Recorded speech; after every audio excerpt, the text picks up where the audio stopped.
যখন ইমাম হোসাইন নামাজ পড়তে গেলেন, আবু বকর সিদ্দিক ইন্তেকাল করেছেন, ওমর ইবনুল খাত্তাব ফারুক আজম ওই দায়িত্বে বসেছেন, আমিরুল মুমিনিন যখন মিম্বরের রসুলে দাঁড়িয়ে খুতবা দিলেন, ইমাম হোসাইন হঠাৎ করে সেই 6 বছর বয়সে আবার ভাইয়ের মধ্যে প্রশ্ন করে বসলেন, এই ওমর, আমার নানার মিম্বরে কি করছেন, নামেন।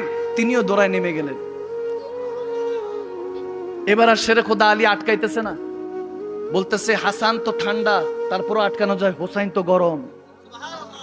ঠান্ডারে যেহেতু আটকাইতে পারি নাই, আবু বকরও ঠান্ডা মেজাজের, জামাল, হাসানও জামাল, কিন্তু এখানে হোসাইনও জালাল, ওমরও জালাল।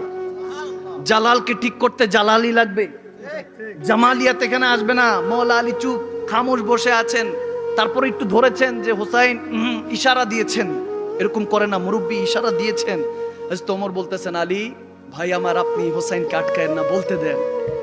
এই না বললে কিভাবে সার্টিফিকেট পাবো, গোলামি যে করেছি এটা যে কবুল হয়েছে এটা বুঝবো কিভাবে? সুবহানাল্লাহ। হায় হায় হায় হায়, বলতেছে আমার নানার মিম্বর, আপনি নামেন ওমর, আপনি এখানে কেন বসেছেন?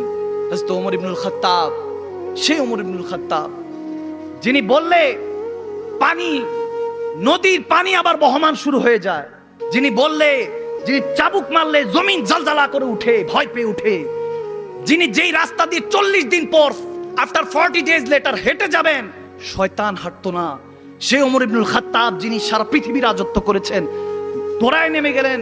নেমে এসে শাহজাদায়ে রসুল ইমামে আলী মাকাম ইমাম হুসাইন আলাইহিস সালামের কাছে বলতেছে, শাহজাদা হুসাইন, হ্যাঁ এটা আপনার নানার মিম্বর।